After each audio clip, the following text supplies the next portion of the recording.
कोकणातील मनसेचं एक मोठं नाव म्हणजे वैभव खेडेकर, खेडचे माजी नगराध्यक्ष आणि कुशल संघटक.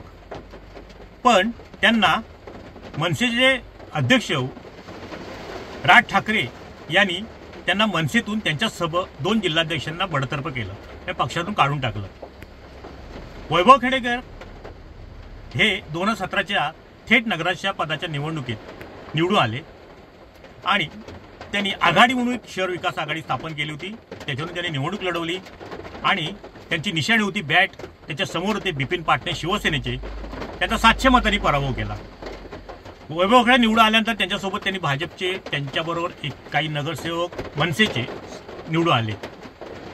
पण आता मधल्या काळामध्ये गेल्या 1-2 वर्षाचा कालावधी बघितला तर वैभव खेडेकरांना कुठेतरी पक्षाकडे डावलण्यासारखी भूमिका घेतली जात होती.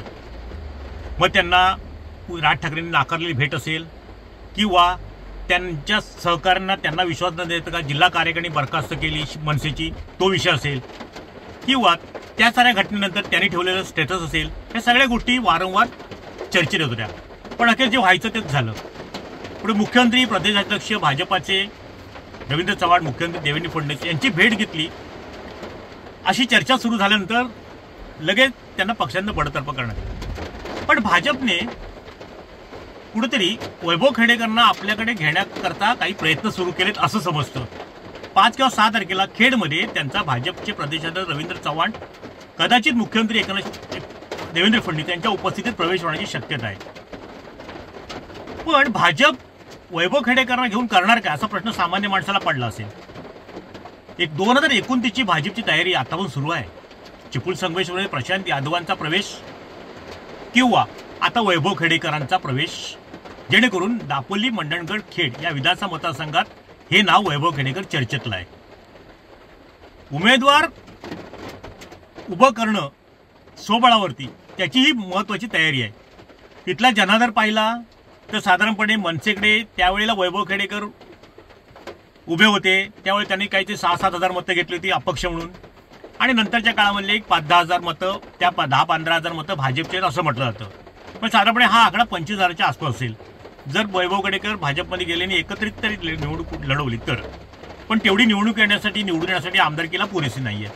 मग असं असताना वैभव खेडेकर घेण्याचं कारण काय किंवा का घेतलं जातंय, तर कुठंतरी भाजप स्वबळावरती 2029ची तयारी करते एवढं मात्र नक्की, जेणेकरून त्यांना त्या मतदारसंघामध्ये ताकदीचा नसेल पण चर्चेतला उमेदवार तरी मिळेल आणि हवा, या कारणाने वैभव खेडेकरांचा प्रवेश मानला जातोय.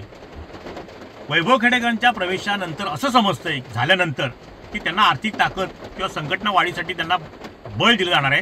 ते सुद्धा मत्स्योद्योगमंत्री नितेश राणेंच्या माध्यमातून. मेरिटाईम बोर्ड राणेंकडेच आहे, त्यामुळे मेरिटाईमच्या बोर्डातून कुठेतरी त्यांना आर्थिक रसद पुरवून कामाच्या निमित्ताने असेल म्हणा किंवा त्यांच्या एकंदरीत विकास कामाच्या माध्यमातून कार्यकर्त्यांची फळी तयार करण्यासाठी म्हणा, ते सुद्धा जबाबदारी मत्स्योद्योगमंत्री नितेश राणेंकडे दिल्याचं समजतंय. एकंदरीतच काय, वैभव खेडेकर यांचा प्रवेश म्हणजे आगामी 2029च्या स्वबळावरच्या निवडणुकीची तयारी भाजप करतंय असंच म्हणावं लागेल. टाइम दिल्याकरता किशोर मुळे, रत्नागिरी. टाइम्स डिजिटलला लाईक करा, शेअर करा, सबस्क्राईब करा आणि बेल आयकॉन दाबायला विसरू नका. Times digital.